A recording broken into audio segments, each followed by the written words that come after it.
Možno sa opýtate, že ty si ešte zaľúbený. Áno, som do svojej manželky. Sme spolu skoro 15 rokov a nechcem povedať, že sa nič na tom zmenilo. Oveľa sa to zlepšilo. Keď si teraz tak spomínam, že ako som miloval svoju manželku v deň svadby, tak mi to tak vyčarí taký úsmev na tvári, že ale ty si vôbec ešte nevedel, čo je láska. Hej? Že to stále rastie za tých 15 rokov. A nechcem povedať, že dneska to viem, ale viem, že to rastie. Lebo láska je Božia vec. Ja by som začal takou pikantnou otázkou. Ktoré je najstaršie remeslo na svete? Elektrikár, áno, ten vtip je možno pravdivý, hej, dobre. Ale tak, čo sa hovorí v spoločnosti, aké je najstaršie remeslo?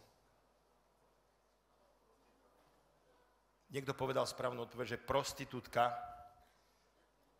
Neviem a nechcem o tom hovoriť, ale v knihe Genesis je určite úplne najstaršia vec, ktorá sa spomína, manželstvo.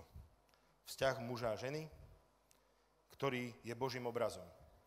A to je taký hlavný dôvod, prečo I like manželstvo, že manželstvo, moje manželstvo, ale manželstvo iných ľudí mi hovorí o Bohu. A Biblia to aj potvrdzuje. Svätý Pavol, ktorý mimochodom bol celibátnik, nežil v manželstve, hovorí také povzbudenia pre manželov a hovorí im, že toto tajomstvo je veľké, ja hovorím o Kristovi a cirkvi. Pretože vzťah manžela a manželky odráža vzťah Boha a človeka, Krista a cirkvi. My teraz so študentami, ktorých učím, hlavne s maturantami, hovoríme o rovinách lásky, hovoríme o vzťahoch, o manželstve, o sexualite. Keď to tak s nimi prechádzam, tak pre mňa je to veľmi dobre to, že sa ma to prakticky týka, že ja sám pri tom objavujem tie veci zo svojho manželstva a lepšie si ich uvedomujem. Po 15 rokoch mi niektoré veci konečne začínajú dochádzať. Konečne. Možno, snáď, dúfam. Moja manželka je veľmi taká zlatá, priama, jasná a jeden z najšokujúcejších výrokov, ktoré som počul v živote a ktoré mi riadne prevetrali mysel, bolo, keď sme boli 2 roky manželia, mali sme jedno dieťa. A ja som tak hovoril, že ten vzťah, že by mohol byť aj taký, myslím si, že by sme na to mohli popracovať. A ona mi povedala vetu, ktorá ma úplne šokovala a uvedomil som si, že aký som v tom popletený. Ona povedala, ešte len 2 roky sme manželia a ty už chceš zázraky. Pánečku, to je presne tak. Veď čo ja si myslím, že takéto veci sa vybavia lusknutím prsta, že si prečítam nejakú knižku, že jednoducho si poviem, áno, odteraz budeme skvele robiť toto. Že to je naozaj beh na dlhé tráte. A v tom je to úžasné. V tom sa to nedá oklamať. Viete, všeličo sa oklamať dá. A dnešný svet je taký rýchly, taký rýchlo kvasený, ale manželstvo a rodina, keď sa žijú tak normálne, tak ako ich Boh stvoril, tak tam sa nedajú veci predbehnúť ani oklamať. Ale idú veľmi pod kožu a idú veľmi hlboko. A preto je pre mňa strašne dôležité, že pre mňa manželstvo naozaj mi zjavuje Boha. Neviem, či ste videli film Fireproof. Videl niekto z vás? Kto z vás videl film? Hej. Keby som sa opýtal, že o čom ten film je, tak asi veľa z vás by povedal, že o manželstve. Ja sa s vami nehadám, naozaj vyzerá, že o manželstve, ale pre mňa osobne, pochopiteľne bol o manželstve, ale na prvom mieste pre mňa bol o Božej láske. Ja som vždy ako chlap, tak kde si podvedome vnímal to, že ty sa nemôžeš rozplakať, ty nemôžeš pustiť slzičky, ale postupne mi to tak srdce mi mekne, aj vplyvom teda života, aj vplyvom vzťahu. Jedna moja kolegyňa povedala, že, myslím, že to povedal Chesterton, že buď ti mekne srdce alebo mozog. Takže lepšie, keď mekne srdce ako mozog. A už som sa naučil v živote aj plakať, nechať sa dotknúť. Asi najviac sa to zlomilo, keď sa nám narodilo prvé dieťa, náš syn Samuel, teraz má už 13 rokov. A ja som bol pri pôrodoch všetkých našich detí a keď som ho držal na rukách, tak sa dialo to, čo sa mi deje teraz, len si na to spomeniem. Proste bol som tým hlboko dotknutý. A veľmi podobne som bol dotknutý, keď sme dopozerali ten film, ale stále som sa tak držal, akože, hej, že... A to, čo ma úplne zlomilo, že som sa rozplakal, boli záverečné titulky. Pretože ešte predtým, ako tam uvádzali nejakého režiséra alebo producenta, tak tam bolo napísané Boh dokazuje svoju lásku k nám tým, že za nás zomrel, keď sme ešte boli hriešni. A to bolo to, čo ma dostalo. Pre mňa ten film bol na prvom mieste o Božej láske. Samozrejme, že bol o manželstve, ale cez tú lásku toho manžela, ktorý sa snažil a ktorý bol ochotný obetovať veľa, tak som si uvedomil, že Boh miluje takto mňa. A možno vďaka tomu, že zažívam za tých 15 rokov, že mňa, potom aj moju manželku, naozaj to manželstvo niečo stojí. A nestojí to málo. Nestojí málo naozaj milovať v dobrom aj v zlom, nasadiť sa, obetovať sa, možno spať 2 hodiny. Ale vďaka tomu oveľa hlbšie môžem chápať to, že to, čo robí Boh, je oveľa viac, ale môžem to už zažiť na vlastnej koži. A tak ako hovorí napríklad John Eldridge v knihe, spolu s jeho manželkou Stasi v knihe Láska a vojna, hovorí, že Boh nás ako keby chce pomocou zaľúbenosti a všetkých tých pekných vecí, ktoré tam patria, ktoré on stvoril a odráža jeho krásu a dobrotu, vlákať do toho vzťahu, ktorý je veľakrát takou vojnou, ale nie vojnou jeden proti druhému, ale práve to vojnou o lásku, o skutočnú lásku. A že keď do toho vstúpime, tak vtedy začíname naozaj poznávať Boha. A viete, moderná doba, možno, že aj vy tak podvedome uvažujete, nás učí takej príručkovitosti. 5 spôsobov, ako si nenahnevať svokru, 10 spôsobov, ako udržať manželstvo až do konca a tak ďalej a tak ďalej. A my vlastne sklzáme veľmi k tomu, že vzťah, manželstvo je o tom, aby nám dvom bolo spolu dobre, aby sme vedeli vychádzať, aby sme sa nehádali, aby sme sa, nedaj Bože, rozviedli. To všetko patrí ku vzťahu. Ale cieľom manželstva nie je to, aby sme žili pekný, príjemný život. Cieľom manželstva je, aby sme zažili Božiu lásku a aby sme ju zjavovali. Na prvom mieste svojim deťom, ale aj ľuďom okolo. Pretože keď si všimnete, tak Boh, hoci nie je ani muž, ani žena a nie je ani ženatý, tak on veľmi často hovorí o veciach, ktoré sa týkajú manželstva a rodiny. Nehovorí, že som šéf, som vedúci. Hovorí, som otec. Ježiš hovoril Bohu ocko, Abba.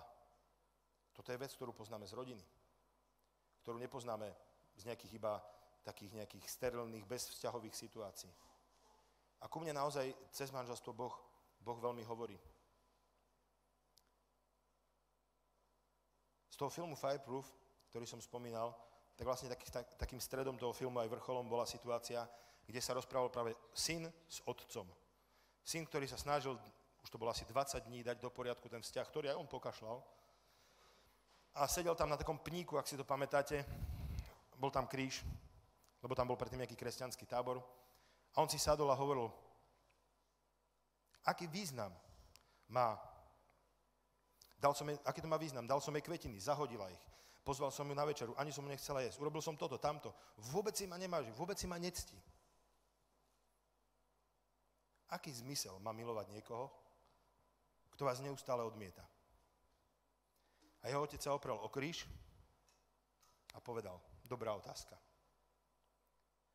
A ja som si to vtedy hlboko uvedomil, že sa to týka mňa. Že ja takto odmietam Boha. Že som tak ľahostajný voči mnohým tým prejavom jeho lásky. A ja som sa ešte tak celkom ten večer držal a na druhý deň som bol v kuchyni a neviem, som si robil raňajky alebo čo a zrazu, a to u mňa nie je naozaj obvyklé, som sa proste fakt riadne rozplakal a moja manželka pozerala, že čo sa deje, hej? A že čo je? A ja som mi nevedel povedať, som mal také zovreté hrdlo a potom som jej povedal niečo, musel som to ešte raz zopakovať, lebo mi nerozumela. Hovorím, mne je tak ľúto Boha. A ja som veľmi rád, že som ženatý a že Boh vymyslel manželstvo. A že je to jeho vynález, že cez toto ma môže tak hlboko zasiahnuť v srdci, ja to môžem tak veľmi na sebe vidieť, ako ma Boh miluje. A že ma miluje ešte oveľa viac, ako to vidím. Ale že to môžem zažiť na sebe. A preto si myslím, a preto dávam like manželstvu, že manželstvo ma vedie k Bohu. Viete, Boh ho nevymyslel preto, aby sme mali niečo také prirodzené, nejakú takú sociálnu ustanovizeň, tak aby sa tí dvaja podržali a mali deti a aby sa to rozmnožovalo ďalej. Isté, to patrí k manželstvu, je to fajn. Ale naozaj, Božie slovo hovorí hneď v 1. kapitole Genesis. Boh stvoril človeka na svoj obraz, na Boží obraz ho stvoril, ako muža a ženu ich stvoril. Ja teraz, keď to preberám možno po 15 rokoch manželstva s tými študentami, tak si začnem uvedomovať presne to, že my všetci vieme, že človek je stvorený na Boží obraz. A to je pravda, ale nie je celá pravda. Nie jednotlivec dáva Boží obraz, ale muž a žena a ich vzťah dáva Boží obraz. A to je veľmi dôležité. Ja som si čítal také komentáre jedného nášho kňaza slovenského k stvoreniu človeka a on tam citoval rabínsky komentár, teda židovský komentár. A oni tam píšu, keď hovoria o týchto veciach, že kto nie je ženatý, nemôže byť svätý. Pozor, opakujem, toto nie je učenie cirkvi. To je rabínsky komentár, ktorý nebol vyhlásený ako v tom zmysle, že by sme my to kresťania mali teraz aplikovať, že čo potom tí, čo sú slobodní, čo potom tí, ktorí žijú v celibáte, preholi. O to nejde. Ale práve kvôli čomu bolo manželstvo vymyslené, je, aby bol človek svätý, aby bol Boží, aby odrážal Božiu lásku. Boh je láska, Boh je spoločenstvo osôb, ktoré sa odráža veľmi pekne v tom vzťahu muža, ženy, ktorí sa naozaj úplne odovzdávajú jeden druhému, milujú sa v manželstve. A pre mňa je teda manželstvo cestou k svetosti, cestou k Bohu. A som veľmi naozaj tým hlboko dotknutý a premieňa ma to, očisťuje ma to, aby som bol tak posvetený tou Božou prítomnosťou. Nič sa nevyrovná vzťahu muža a ženy. Jednoducho preto, lebo na tom sa tak jasne zrkadlí Boh. Takže ja, aby som nekecal, nemám ani hodinky, neviem, koľko mi zostáva ešte času, tak by som vás chcel tak povzbudiť k tomu, že naozaj dajte like manželstvu. Nie preto, že to vyučuje cirkev, alebo preto, že by sa to tak patrilo, lebo treba to dať všetko na poriadok. Ale preto, že manželstvo naozaj zjavuje Boha. Že manželstvo vás môže viesť k svetosti. A vlastne, ako hovorí svätý Ján, že kto nemiluje, nepoznal Boha, lebo Boh je láska. Myslím si, že to môže človek zažiť na rôznych miestach, ale manželstvo je úplne najnormálnejšou, najprirodzenejšou cestou k poznaniu Božej lásky. Asi by som to uzavrel slovami Jana Pavla II., ktorý v svojich nejakých prednáškach alebo katechézach, ktoré boli zozbierané ako pod názvom Teológia tela, tak hovorí, že o Bohu môžeme hovoriť len analogicky. To znamená prirovnávaním. Že Boh nie je z nášho sveta, Boh je nadprirodzený. Stvoril náš svet, ale je nad ním. A teda my to vieme vyjadriť len tak, že si ho prirovnáme niečomu v živote, v svete. A potom dodáva Jan Pavol II, že pochopiteľne každá analogia je nedostatočná. Každé prirovnanie, ktoré sa týka Boha, je nedostatočné. Ale hovorí, manželstvo je tá najmenej nedostatočná analogia z celého sveta. Takže vám ďakujem za pozornosť, nech vás Boh žehná. Držte sa, krásnu puť. Ríšo, ďakujeme zatiaľ. Ale veľmi pekne ďakujeme.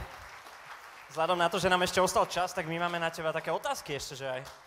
No, lebo napríklad k tým pikoškám sme sa nedostali. Vieš, napríklad, ako prebehlo požiadanie, alebo nejakú takú zaujímavosť. Alebo včera sme sa napríklad dozvedeli o Stanleyho hádke, že bola tichá domácnosť asi týždeň, ak si to správne pamätám.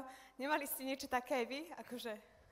No, s tým požiadaním to poviem hneď. Moja manželka mi nikdy nepovedala, že si ma chce zobrať. Ja som ju požiadal o ruku a tak som ju šokoval, že ona mi na to neodpovedala a my sa smejeme, že dodnes mi na to neodpovedala.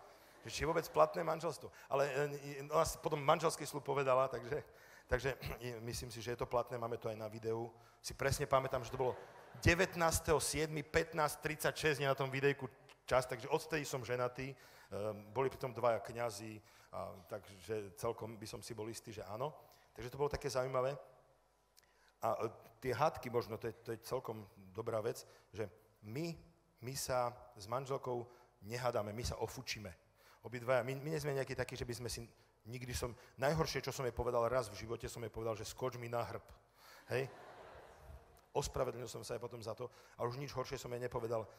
A v podstate asi ani ona mne, ona ešte taká jemnejšia, no je žena, je to super. Takže my sa skôr tak akože ofučíme, že hej, a ideme si a teraz si myslím, tak si dovoluje na mňa čo a ja som aký dobrý manžel a ona si myslí a tak, hej. A potom si uvedomím, že vlastne presne som naplnil definíciu pýchy úplne krásne. A tak potom, tak ma Boh v svojom svedomí láme a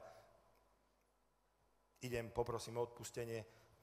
A to je na tom tiež super, že vlastne tiež mi to pripomína vzťah s Bohom. Len je to v tom, že obidvaja sme teda hriešni, kdežto vo vzťahu k Bohu je svätý a čistý. Takže tie hádky nie sú nejaké dramatické, ale tie konflikty tam sú, ktoré vyplývajú z toho, že proste sme opačné póly, som muž, ona je žena. Takže k tým hádkam neviem, no. Dobre, tak ďalšiu prednášku máme na takú zaujímavú tému, tak sa ťa chcem opýtať, či sa vyskytlo niekedy u vás, či už to bolo pri chodení, alebo v manželstve niečo také, že žiarlivosť. Žiarlivosť, super. Viete čo, ja vôbec nežiarlim a moja žena tiež nie. Niektorí moji kolegovia sa z toho chytajú za hlavu. Poviem vám situáciu. Prišla ku nám návšteva a na chladničke máme všeličo s magnetkami popripínané a bola tam fotka jedného nášho bývalého študenta, myslím, že tu teraz nie je, a taký fešák a som pýtal, že to je kto? To je frajer mojej manželky. Čo? A viem, že tak trocha srandujem, ale situácia bola taká, že boli sme spolu na Stužkovej a ona tak pozerala tých študentov, chlapcov, dievčatá a hovorila, že toto vyzerá taký fajn chalan, taký fešák a hovorím, a to je veľmi dobrý chalan, hej? A tak, a hovorím, páči sa ti? No, že áno, že je fešák a tak. Tak ja som na druhý deň išiel za ním a oni mali vylepené fotky na dverách ako maturanti a som mu prosil, či by mi dal fotku a napísal niečo pre moju manželku. A on to urobil, že zo srdca a podpísal sa tak, že posiela ti tvoj fešák, ti posiela fotku a ako v tejto veci si absolútne dôverujeme a ja neprežívam žiadnu úzkosť a moja manželka tiež nie.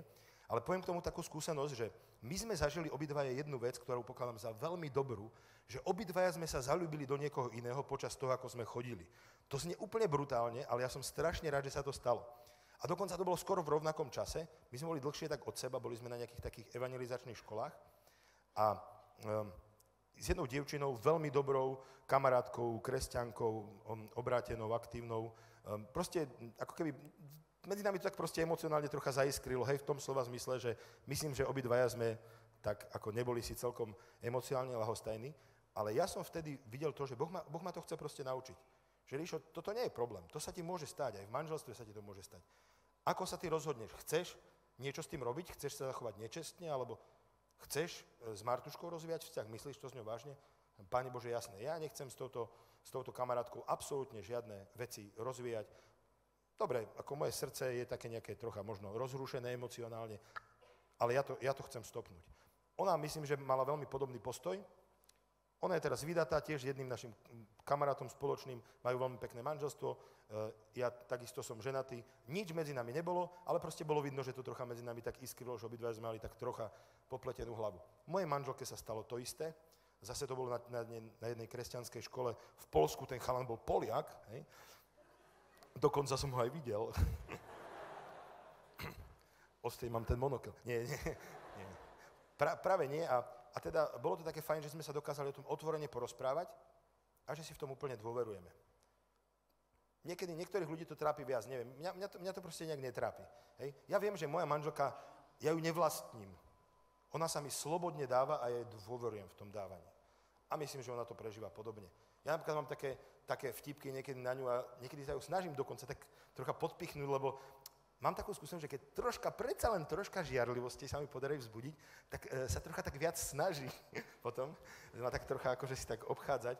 A viete, ja som učiteľ, stredná škola, veľa mladých, pekných dievčat a tak, a ja niekedy také narážky, že vieš, že keď im tak rozprávam, vieš, ak ma tie baby žerú a tak, ono, jasné, choďme byť riada, tak je to vybavené, hej.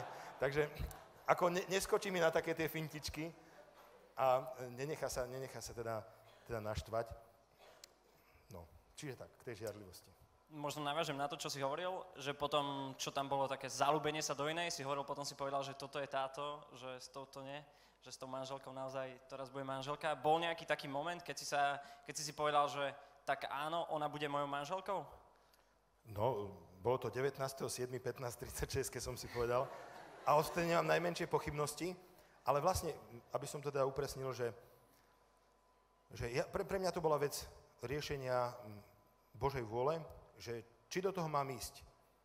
To, že som bol zaľúbený, bola jedna vec, ale zaľúbený som bol vo svojom živote aspoň, ja tak odhadujem, plus, minus, do 20 rôznych dievčat, z toho so 4 som chodil. Tá posledná, a s ktorou som chodil najdlhšie, je terajšia moja manželka, Martuška. Ale ja som sa proste pýtal Boha, že či do toho mám ísť, či do toho vzťahu mám vstúpiť. A bojoval som s tým, tiež som skúmal aj svoje povolanie. A keď mi Boh ukázal, jednak, že som mu to tak odovzdal, nechcem to naťahovať, ale mám skúsenosť, že keď sme do niečoho moc nažhavení, tak niekedy to troška máme tendenciu tak si prihriať tak, aby sa nám to páčilo, aby sme tú Božiu vôľu nejak zmanipulovali. A ja som mal skúsenosť vtedy na vysokej škole, sme mali také nočné modlitby a 24 hodinovky a tak, bolo tam také veľké duchovné prebudenie, že keď sa modlím v noci, tak som ochotnejší sklopiť hlavu proste pred Pánom a prijať aj niečo, keď sa mi to až tak celkom nepáči. Tak som si dal budíka na 3 v noci a som sa od 3 do 4 za to modlil a viem, že taký veľký prelom nastal, keď som naozaj dokázal tú vec odovzdať Bohu a som povedal, Pane, ja urobím to, čo povieš, lebo ja ti úplne dôverujem, že ty poznáš moje srdce a vieš, čo je pre mňa najlepšieho. A viem, že Boh mi následne, potom ako som to ako keby tak dal Pánovi do rúk, že sa tak oslobodil, tak mi proste tak ukázal, že proste choď za ňou, tá vec je odo mňa, čo som ti dal do srdca, aj tú lásku k nej.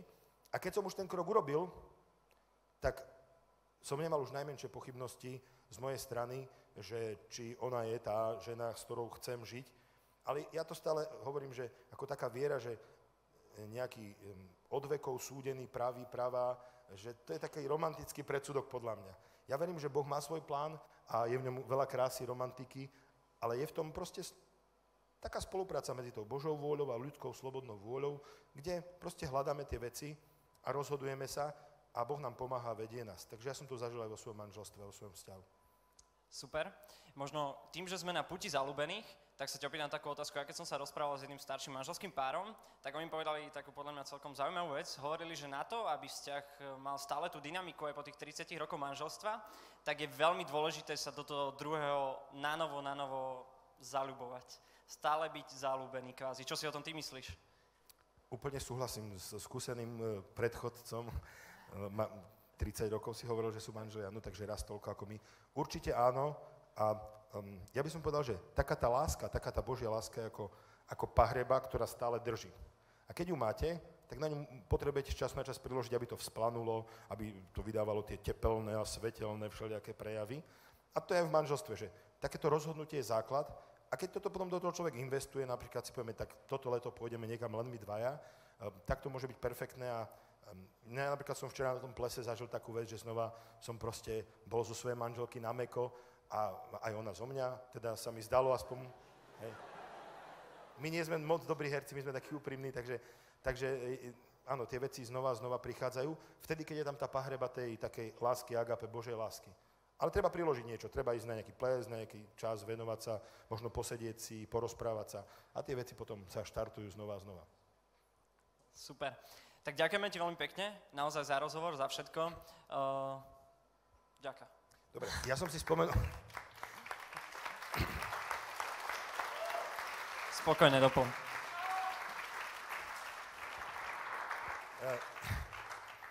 Ja sa vám priznám, aj mi to dovolili, že ja kandidujem do parlamentu v týchto voľbách, ale ja som na to úplne zabudol, lebo mňa manželstvo tak baví, že ja fakt tú politiku nežerem. Ale čo chcem povedať, aj prečo ma ten, kto ma pozval, je, že naozaj si myslím, že tieto hodnoty, je pekné, že si povieme aj len na takomto fóre, ale že treba ich presadzovať. A to môžete robiť vy, hej? A že ja by som chcel takéto veci presadzovať aj v Národnej rade. Vôbec vám nebudem hovoriť o žiadnej strane, o ničom. Moje meno viete, keď chcete, si to nájdete. A keď nie, tak to vôbec neriešte. Riešte manželstvo, lebo to hovorí o Bohu. A ja som veľmi rád, že som tu mohol byť. A prišiel by som tu veľmi šťastný, aj keby vôbec nebola predvolebná kampaň. Takže nech sa vám darí. Ďakujem. Veľmi pekne ďakujeme. Nech sa páči. Srdiečka pre manželku. Informačný blok. Takže pre istotu ešte raz, aby to meno odznelo, volá sa Rišo Vašečka. Takže koho oslovia, aby som mohol prípadne nájsť.